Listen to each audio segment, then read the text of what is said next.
Beaucoup de gens pensent qu'il faut être riche pour bien gérer son argent. Mais en réalité, c'est souvent quand on a peu qu'il faut être encore plus malin. Aujourd'hui, je vais te montrer comment gérer ton argent, même avec un petit revenu, et surtout comment économiser sans te priver.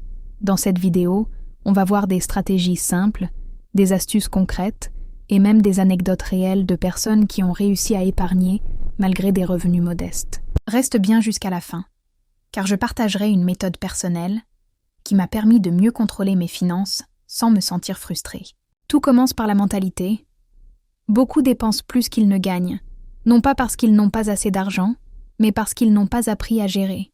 Tu peux prendre 2 personnes, l'une qui gagne 300 € par mois et l'autre 100 €.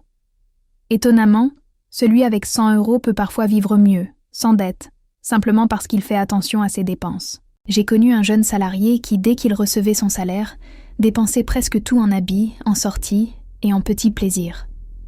À la fin du mois, il était toujours obligé d'emprunter. Le jour où il a commencé à noter ses dépenses, il s'est rendu compte qu'il utilisait près de 30% de son revenu juste pour des choses inutiles.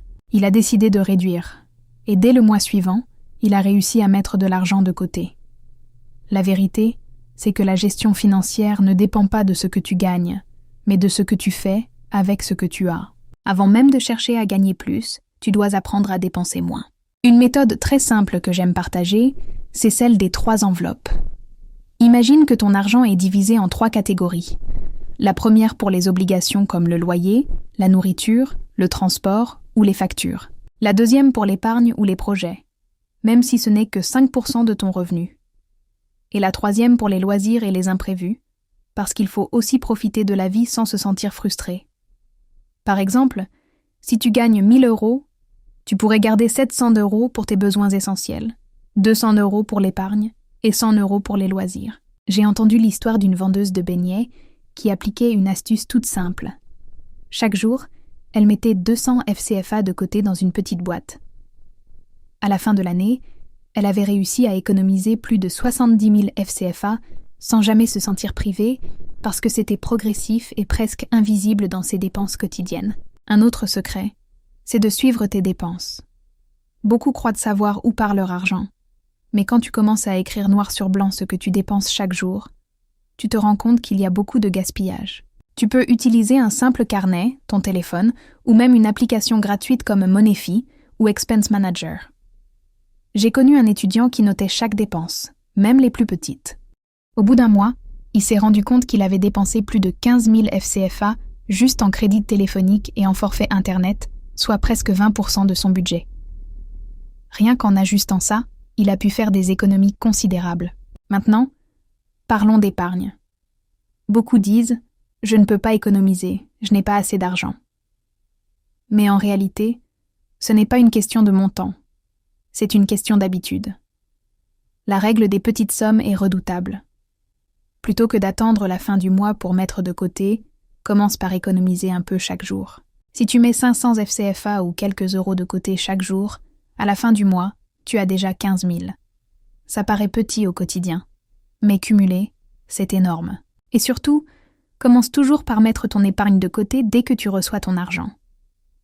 Si tu attends la fin du mois, tu n'auras jamais rien à garder. J'ai connu un chauffeur de taxi qui appliquait une astuce très simple. Chaque jour, il gardait 1000 FCFA de sa recette. À la fin de l'année, il avait réuni assez pour payer la scolarité de ses enfants sans avoir besoin d'emprunter. Bien sûr, économiser c'est important, mais il ne faut pas se limiter à ça. Car si ton revenu est petit, même en économisant beaucoup, tu resteras limité. C'est pourquoi il faut aussi penser à augmenter tes revenus. Comment ? En utilisant tes compétences, ton temps et tes opportunités. Aujourd'hui, grâce à Internet, tu peux trouver de petits jobs en ligne comme la rédaction, le design, le montage vidéo ou la gestion de réseaux sociaux. Tu peux aussi lancer de petites activités locales, vendre des produits, faire un petit commerce ou encore te lancer dans le maraîchage. L'argent que tu économises peut devenir ton premier capital pour commencer un projet. Ce n'est pas le montant qui compte au début, mais la discipline et la régularité. Le plus difficile, ce n'est pas de commencer, c'est de tenir sur la durée. Pour ça, il faut avoir des objectifs clairs. Dis-toi par exemple, j'économise pour acheter une moto. Ou j'épargne pour lancer un petit commerce. Ou encore, je garde de l'argent pour un voyage ou une formation. Quand tu sais pourquoi tu fais un effort, tu tiens plus facilement. Récompense-toi aussi quand tu atteins un palier. Si tu as réussi à mettre de côté 50 000 FCFA, permets-toi un petit plaisir, mais sans exagérer. Et surtout, fais attention à ton entourage. Si tes amis te poussent toujours à dépenser, à sortir, à gaspiller, ça va être difficile de tenir. Entoure-toi plutôt de personnes qui partagent la même vision que toi ou qui comprennent tes objectifs. Pour résumer, tu n'as pas besoin de gagner des millions pour bien gérer ton argent.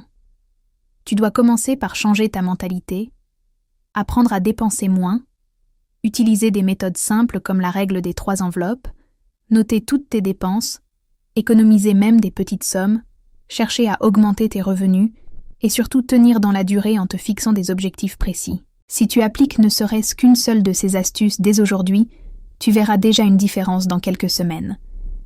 Tu n'as pas besoin d'attendre demain ou d'avoir plus pour commencer. Commence petit, mais commence dès maintenant. Alors dis-moi en commentaire quelle astuce tu vas appliquer dès cette semaine. Est-ce que tu vas commencer à économiser tous les jours? Ou bien tu vas essayer de suivre tes dépenses avec une application? Partage ton expérience, ça pourra aider d'autres personnes aussi. Et si tu veux plus de vidéos pratiques sur la gestion de l'argent et le business, abonne-toi dès maintenant, active la cloche et reste connecté. Parce qu'ensemble, on va construire pas à pas une meilleure stabilité financière, même avec peu.